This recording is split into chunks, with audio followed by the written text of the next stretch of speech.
Hello, hello. Testing, testing. Hello, everyone.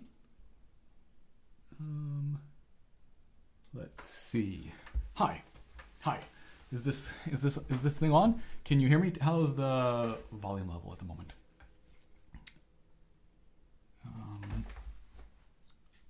Let's see. Okay, I'm hearing myself. What is that from? Let me just see. Something must be open here that I don't want open. Yes. This one seems to be working. Oh, multiple ones are open. Let's close this. Okay, now I'm not hearing myself. That's good. But that does mean it's working. Excellent. And I see some people. Anne, Sherry, Victoria, Gary, Julie, my mom. Awesome. Dennis, Carol, Claudia. Volume a bit low. Okay, let me bring that up just a tiny bit. I got a little room for a couple more dBs again. We'll try that. So yeah, just a little bit of an impromptu stream here. I'm in the middle of a fairly busy teaching day, plus trying to practice because I'm doing a live stream concert this Saturday. But thought I would just hang out with you guys a little bit and celebrate that this is Harp Tuesday. Sorry, we got this echo from the harp here. Harp Tuesday, episode 200, and 10 years, right? So I sent out an email newsletter yesterday, working away on that yesterday, looking back over the years at what episode I'd done each November. So 10 years ago, November 30th was a Tuesday, but YouTube shows the videos as being December 1st because probably by the time I uploaded them, and I'm a night owl, right? So I work at night. It would have been past midnight of November 30th, so it would have been December 1st, early in the morning. And that very first episode. So that year, 2010, I'll move this mic a little bit closer as well. That year, 2010, I was busy playing in a musical written by a team from Vancouver, actually. Beautiful musical. I got to be on stage. There were 4 musicians. We were all on stage. And also doing some choir concerts, the Britain Ceremony of Carols and the John Rutter Dancing Day, which of course get played quite a bit. And so that first episode was on Britain's Ceremony of Carols. I guess I can take this off. And and just went from there. Tuesday, I've told this story before, but you may not have heard it. Harp Tuesday, the origins behind that name is because my harp lessons for about 11 or 12 years, were on Tuesday. And so Tuesday was, of course, the best day of the week. And I wanted to do this originally weekly, and then it ended up being every 2-week show. And I thought, what better day to do it on than Tuesday? So Harp Tuesday. And let's see, I jotted down a few notes again. This is just a little bit of an impromptu thing. So we're going to watch the premiere of episode 200, which is my story of how I got started playing the harp. What else am I going to talk about? Oh, of course, that I'm doing this live stream concert on Saturday. And hope that you'll be able to join me then. It's joshlane.com/December5. I can pop a link here in the chat, I suppose. If I can find it. Too many tabs open here. There we go. And so busy preparing for that. Let's see if I can paste that in here. And what else? Oh, hey, I'd love to know any harp recommendations for a nice, small, beautiful looking and beautiful sounding harp, like transportable. So I have a little harpsichord. I have my nice electric little harp, but I'd love to have another option for going outdoors and something that would, again, to take my camera gear plus a harp, so sort of as lightweight as possible, but that is an acoustic harp. And like harpsichords are great, but I kind of want more of a classic harp look. And my little electric harp is great, but I want kind of that acoustic option as well. So if any of you people out there have nice little light harps, that's great. Julie can't hear me. Oh, she can hear me now. Okay, excellent. Um, yeah. So I think let's watch this episode. So what I'm going to do, and it's yeah, sorry, it's a little bit. So instead of watching the episode on this stream, we're going to watch this on its. I'm going to upload it as a separate. It's its own video, and it's just because for the YouTube algorithm, I think it's better to have views on that video in the hopes that again it kind of gets recommended to people to watch rather than watching it here and not having those views on that video. And so all the YouTube stuff.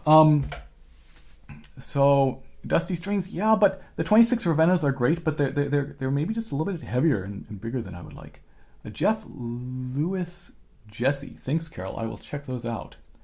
The carbon fiber harps, yes, I don't like the sound. It's not been my style of sound. And again, this idea that I have the electric harp option, which is super light and portable and great.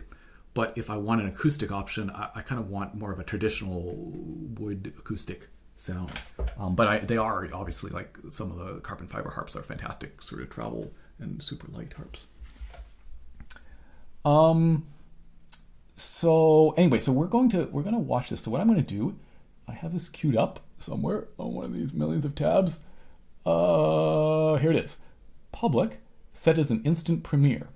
So I'm gonna do that. Bring. There we go. And then I'm going to link that. Yes. I'm going to link that in chat.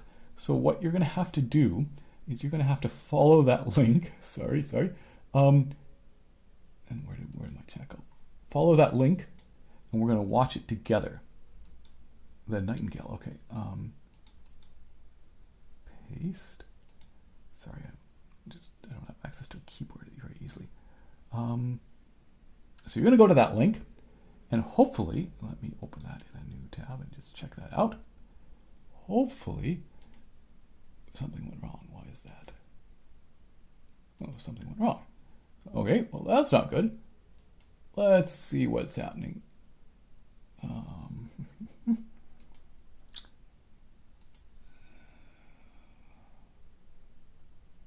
Okay, content. Premiering. Yes, it's premiering. So that link. Okay, that link's loading for me. Is that link loading for you guys? So if you follow that link, yes. Okay, we're getting the cheesy countdown music that YouTube puts in. Yes, countdown music. Excellent, Victoria. Good. Yes, our favorite countdown music. So we're gonna go over in there and watch how I got started playing the harp, and then when it's over, I'll post the link for this live stream back in that, and you'll come back here. And again, sorry, a bit of a hassle, but again, hopefully that's makes sense, right? You're gonna follow that link I posted in chat, and I'm gonna post it in the video description of this video as well, so that you will be able to see it there. And oh yes, exactly. We'll welcome ourselves and have some snacks. So it looks like we got 1 minute. So I'm gonna go over there and watch it with you. Marini harps, yeah. That's definitely worth checking out. And the Blevin song, Feather Light 26. Thanks, Martha. So pop on over to that link. I will paste it again, and it's just about to premiere. And then I will see you back here in about 13 minutes. So I'm gonna put this up, and I'm going to mute myself.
Hello, hello. And we're back here. Let me just check to make sure that everything is working well. So, yeah, there we are. So that's how I got started playing the harp. Oh.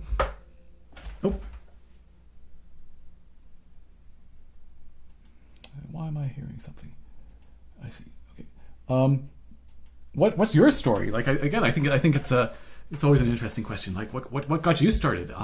And as I say, especially for the harp, where it's the opportunity is not always there. I mean, I know so many people who have the story of they always wanted to play the harp. They wanted to play the harp when they were young and never had a chance to, and then maybe learn it a little bit later in life. What's your story? How did you get started playing the harp? Thanks, Akira. Hi, Ranzazu. I think what else? What else do I want to talk about? How did I know or decide when to start teaching? It's just like playing music, right? Teaching is also a learning curve. So I did some teaching somewhat early on, I guess a little bit, but this was just in person, of course, and Victoria is not a huge city, so there wasn't a ton of opportunity. And then, I think certainly with starting Harp Tuesday and starting to do Skype lessons, that really sort of expanded and exploded my opportunities to teach. I felt certainly I could. By the time I was 20, I would have been happy to do some teaching. But again, it's like, we might have certainly skills to play, but teaching also takes time to build up those skills and talents. Though in some ways it's kind of nice when you're teaching and are still somewhat new, because you remember what that was like, right? To start an instrument, and that can be helpful as well. Anushka started at 13 as well. Excellent age.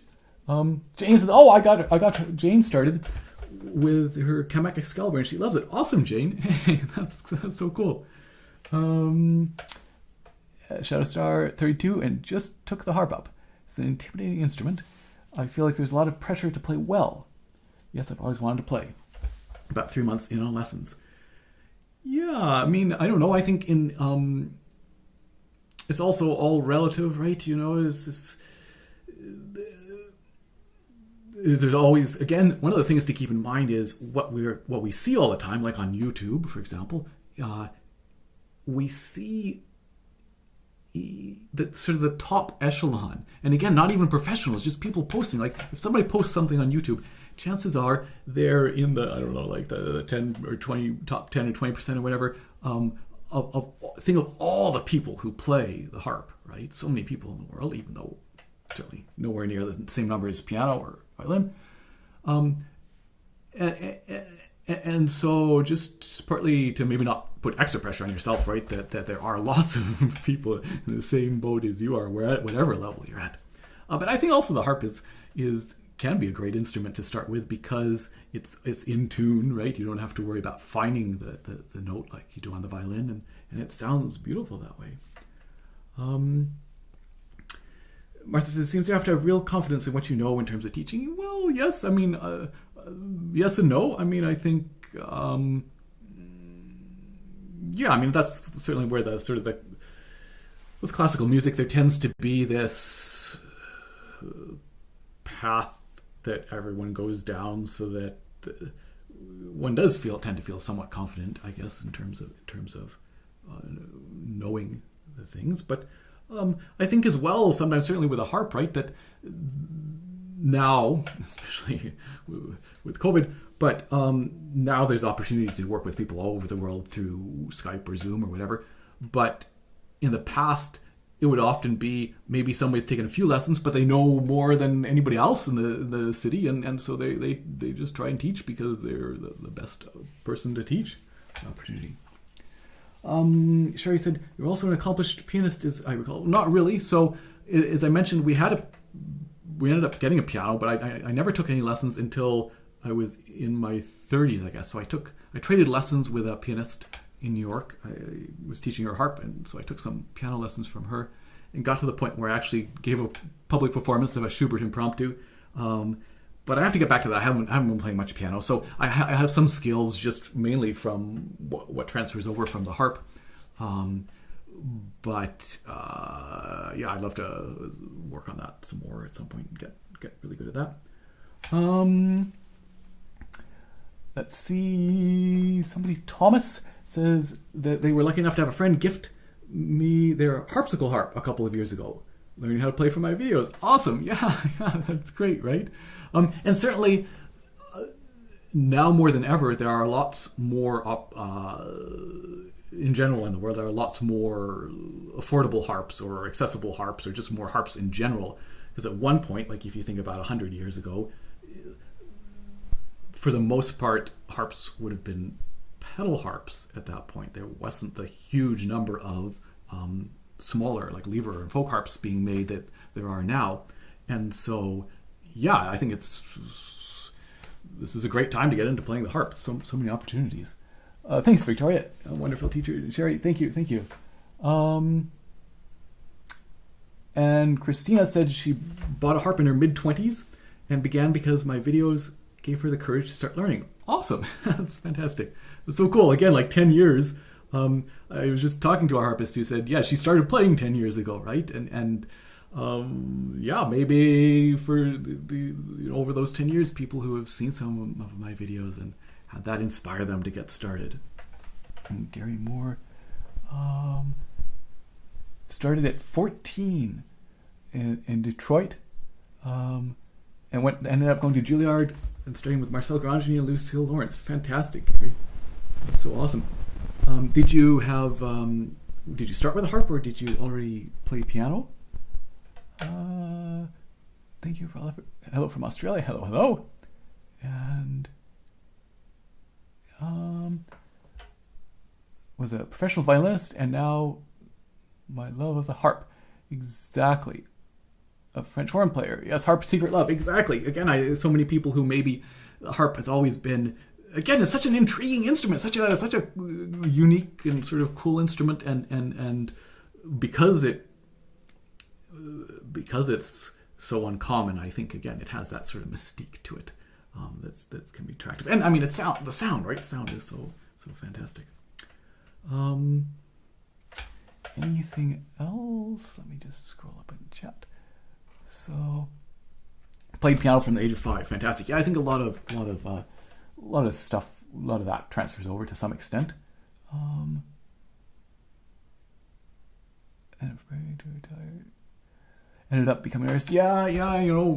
So Gary was talking about he ended up, after studying with these fantastic teachers, ended up going back to Detroit and became a nurse. And that's always, a reasonable choice because the music industry is a very challenging one. So yeah, it's good to weigh your options. And voice, flute, viola, harp. Excellent. Yeah, exactly. Well, I mean, obviously it would be great. I'd love to play, like French horn, fantastic cello. I took some violin lessons, but there's only so much time in the day. So I think I'm going to wrap this up. A reminder that if you want to see me in a slightly more less ad hoc live stream, I will be doing a concert this Saturday, December 5th. So about a 40-minute concert, the Moldau, a Bach fugue, Mozart Sonata Number 11, the first movement, the theme and variations, among others. Oh, I'll be playing the Tournier Etude de Concert, which I played on my very first recital back in '94. Now that's the last time I actually played it. It was one of the first pieces I learned on pedal harp, and I played it on that concert in '94, and then hadn't pulled it out for a long time. But I'm going to play it on Saturday, so maybe I will throw that link in the chat again. Might as well spam some links here. A reminder that you can always go to harptuesday.com in terms of Harp Tuesday and browse through all the episodes. YouTube's not always the best way to kind of look through there. So do check out like harptuesday.com. You can look at the chronological list. And I've also got a bunch of them tagged with the various categories. It's a great way if you're looking to watch some Harp Tuesday episodes and not sure what to watch. That can be a great way to sort of find an episode to watch. So, hey, thanks for joining me. Happy birthday, Harp Tuesday, 10 years old, and episode 200. And as I said, I will see you in a couple weeks for Harp Tuesday episode 201. Cheers.